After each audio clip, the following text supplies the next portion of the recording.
அன்பான உறவுகள் அனைவருக்கும் வணக்கம். ராஜ் கார்டன் சேனலுக்கு உங்களை அன்புடன் வரவேற்கிறேன்.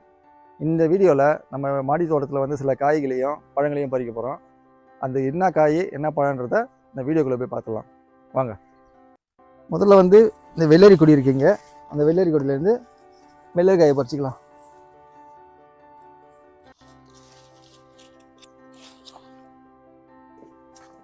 அதே மாதிரி அந்த பக்கத்துலேயும் ஒரு 2 வெள்ளரிக்காய் இருக்குது. இதே மாதிரி வாங்க அதையும் போய் பறிச்சிக்கலாம்.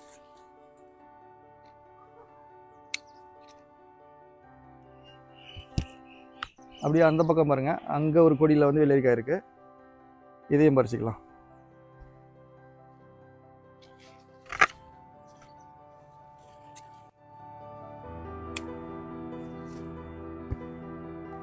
அடுத்ததாக இங்கே ஒரு வெள்ளரி கொடி இருக்குது. இதில் இருந்து இந்த வெள்ளரிக்காயை எடுத்துக்கலாம்.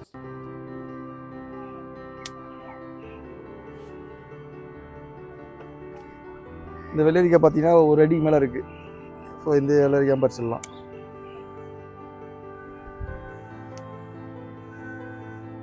இந்த வெள்ளரி கொடி பக்கத்தில் பார்த்தீங்கன்னா ஒரு சுரக்காய் கொடி போட்டிருக்கோம். இப்போ தான் அது கொடியாக வளருது. பக்கத்தில் காராமணி, இதுலேயும் ஒரு வெள்ளரிக்காய், பிஞ்சு வெள்ளரிக்காய். அது நிறைய பூக்கள்லாம் விட்டுருக்கு பாருங்கள்.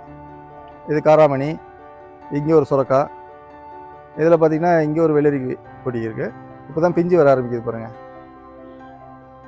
இந்த கொடியை ஏற்றி விடணும். இங்கே எலுமிச்சங்காய் இருக்குது, அதையும் பறிச்சிடலாம்.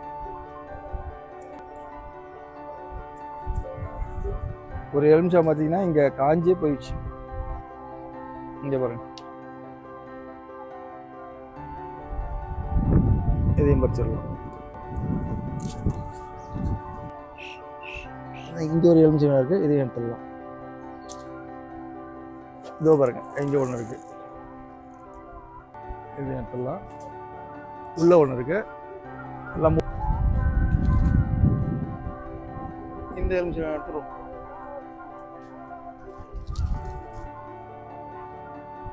இங்கே ஒரு பெருசாக இருக்குது எலுமிச்சம், இதையும் பறிச்சலாம். இன்னொன்று இருக்கு பாருங்க.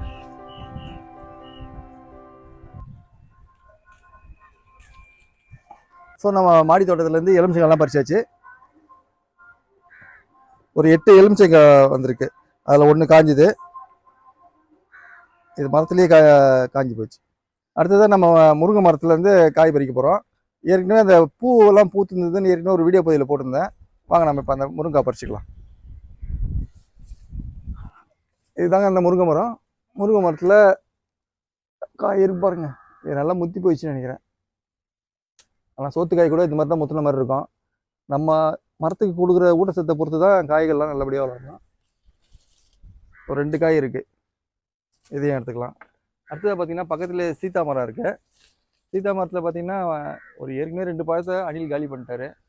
இங்கே பாருங்கள், ஃபுல் பழத்தையும் காலி பண்ணிட்டுருக்காரு. மேலே வந்து 2 காய் இருக்குது, அது சீக்கிரமாக பழுத்துரும். ஏன்னா அதோடைய தோல்லாம் பார்த்திங்கன்னா நல்லா வெடிப்புட்ட மாதிரி வருது. அதனால் ஒரு 2 பழத்தை எடுத்துடலாம். அதில்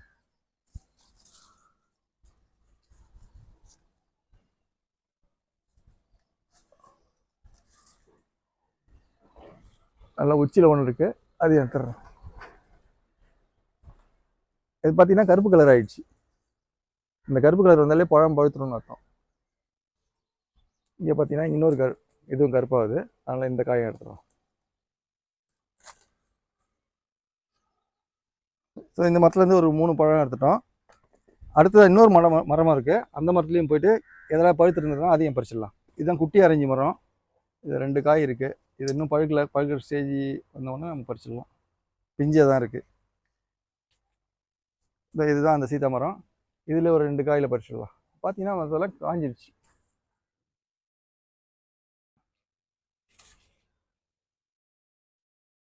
இங்கே ஒரு காய் இருக்குது, இதையும் பறிச்சிடலாம். மற்றெல்லாம் நிறைய பிஞ்சுக்கு விட்டுருக்கு. இன்னும் இதெல்லாம் பழுக்கிற ஸ்டேஜ் ஆகலை. நம்ம மாடி தோட்டத்தில் வந்து பறிக்க வேண்டிய காய்கறிகளையும் பழங்கள்லாம் பறிச்சாச்சு. பார்த்தீங்கன்னா சீத்தாப்பழம், வெள்ளரி பழம், வெள்ளரி காய், இது சாப்பிட வேண்டியது அப்படி தான். எலுமிச்சங்காய், சீத்தாப்பழத்தை பழுக்க வைக்கணும். ஸோ இந்த வீடியோ உங்களுக்கு பிடிச்சிருந்ததுன்னா லைக் பண்ணுங்கள், கமெண்ட் பண்ணுங்கள், ஷேர் பண்ணுங்கள், மறக்காமல் சப்ஸ்கிரைப் பண்ணுங்கள். தேங்க்யூ.